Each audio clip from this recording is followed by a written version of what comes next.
Hi, I'm Mark Evans with CarMD.com. Thanks for joining me. Today, we're going to show you how to replace your battery. First, I'm going to look to see what size I need. In this case, it's a 10 millimeter.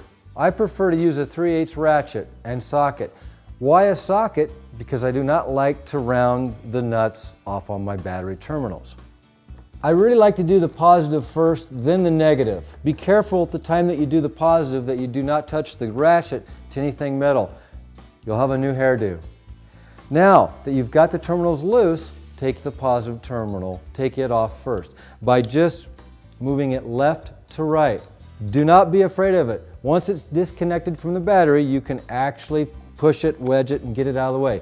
Make sure that it is out of the way and it's not going to touch the positive terminal on the battery.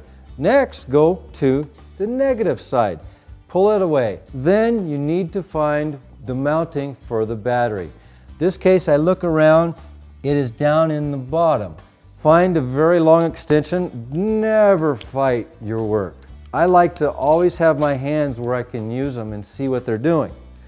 Come down to your 10 millimeter bolt, counterclockwise, loosen it up. Once you've loosened the mounting bolt and bracket down in the bottom of the battery case, then you want to pull that up. In this case, long needle noses. You can pull it right out, and there's the battery mounting wedge. At this point, set that aside, remove the tools.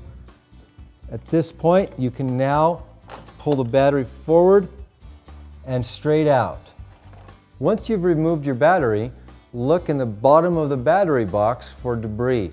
You could have leaves and pine needles, sand and dirt.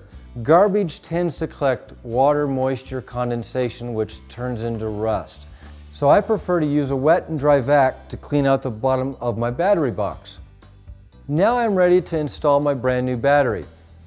When you buy a battery, make sure you want to go off application. Talk to the parts people, ask them to get you the proper battery. Not only in the size of the battery configuration, but in the size of cold cranking amps. You do not want to install a battery that is too low in cold cranking amps. Grab it by the handle. Always check to make sure that the handle is secure. Slide it down into the battery box. Now that I have the battery in its home, the best thing to do is wait on hooking up the terminals. Always mount the battery first. Take your wedge, slide it down into the cylinder. Now the wedge is in. Go back, get your 3/8 ratchet with the socket. Drop it down in, grab the bolt, go clockwise, which tightens up the wedge. Do not go too tight here, that wedge is plastic. Now that that is secured in its home, connect the positive battery terminal first. Then you can come over to your negative side, install the negative terminal to the top post on the battery. Take your 3/8 ratchet, go in, install it on your 10 millimeter nut. Always make sure that you never tighten your terminals up too tight. Then go over to your negative side, same 10 millimeter socket. I always like to have my vehicles looking good, parallel with the top of the battery case. From CarMD.com, I'm Mark Evans. Happy motoring, everyone.